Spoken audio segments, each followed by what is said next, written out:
Hello friends, welcome to my channel. আমার home cook চ্যানেলে আপনাদের সবাইকে স্বাগত জানিয়ে আজ আমি একটি নতুন রেসিপি নিয়ে এসে উপস্থিত হয়েছি। এটি হচ্ছে সর্ষে বাটা দিয়ে পমফ্রেট মাছের ঝাল। এবার এই পমফ্রেট মাছগুলোকে ভালো করে হলুদ মাখিয়ে নিচ্ছি।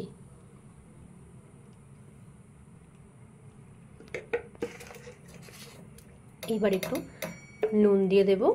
হলুদ আর নুন দিয়ে ভালো করে এগুলোকে মিশিয়ে নিচ্ছি।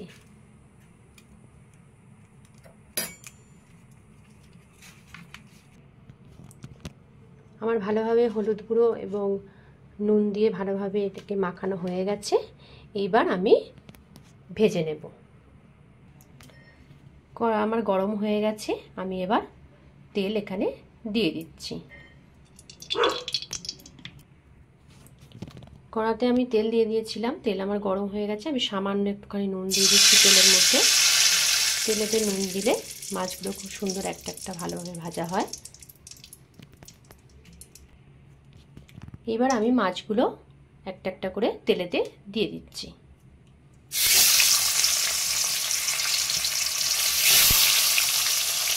এইভাবে মাছগুলো আমি ভেজে নিচ্ছি, এক পিঠ হতে দিচ্ছি।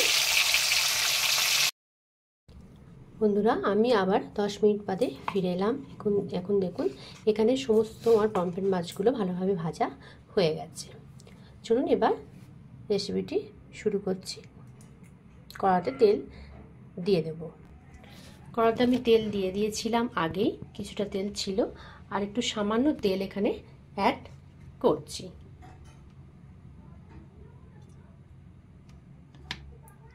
এইবার আমি ফোড়ন দিয়ে দিচ্ছি। প্রথমে দিচ্ছি কালো জিরে, তারপর দিয়ে দিচ্ছি কালো সর্ষে, তারপর এখানে দিচ্ছি মৌরি।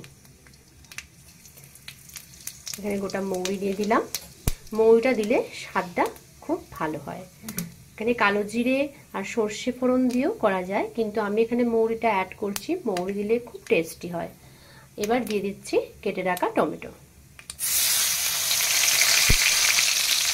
আর দিচ্ছি কাঁচা লঙ্কা। 4 থেকে 5টা কাঁচা লঙ্কা দিয়েছি।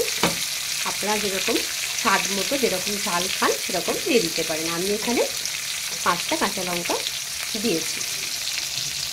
একটু হালকা নাড়াচাড়া করে নিচ্ছি।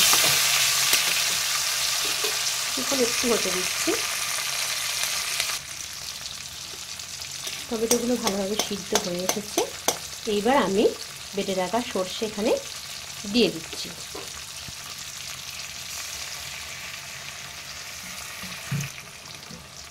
এইবার এর সাথে একটু জল অ্যাড করছি।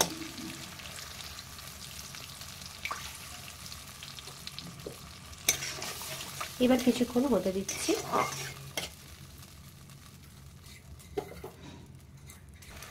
এইবার আমি এখানে দিয়ে দিচ্ছি স্বাদ মতো লবণ। এখানে আমি সন্দক লবণ ব্যবহার করলাম। স্বাদ মতো এখানে নুন দিয়ে এটাকে কিছুক্ষণ হতে দিচ্ছি। 5 মিনিট বাদে আবার ফিরে আসছি। এখানে মশলাটা আমার ভালোভাবে হয়ে গেছে। আমি এবার একটা একটা করে মাছগুলো দিয়ে দেব। মাছগুলো দিয়ে দিচ্ছি এভাবে একটা একটা করে ভালোভাবে। সমস্ত মাছ আমি দিয়ে দিয়েছি। এবার কিছুক্ষণ হতে দিচ্ছি, তারপর আবার ফিরে আসছি। 5 মিনিট বাদে আমি আবার ফিরে এলাম। এখানে আমার পমফ্রেট মাছ ভালোভাবে হয়ে এসেছে। এবার আমি নামানোর আগে একটু কারি পাতা দিয়ে দিচ্ছি। আপনারা চাইলে এখানে ধনে পাতাও অ্যাড করতে পারেন। আমি এখানে কারি পাতা দিচ্ছি। কারি পাতা দিলে টেস্টি লাগে আরেকটু।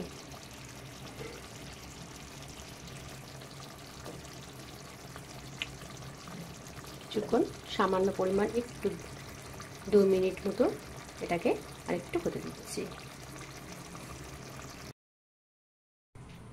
দেখুন বন্ধুরা, আমার এখানে সর্ষে বাটা দিয়ে পমফ্রেট মাছের ঝাল কমপ্লিট। এই সর্ষে বাটা দিয়ে পমফ্রেট মাছের এই রেসিপিটি যদি আপনাদের ভালো লেগে থাকে তাহলে অবশ্যই আমার হোম কুক চ্যানেলটিকে লাইক, শেয়ার, সাবস্ক্রাইব করবেন। পাশে থাকা বেল আইকনটি প্রেস করে দেবেন। টাটা বন্ধুরা, আবার নতুন রেসিপি নিয়ে আমি নেক্সট টাইম উপস্থিত হব। এখনকার জন্য টাটা।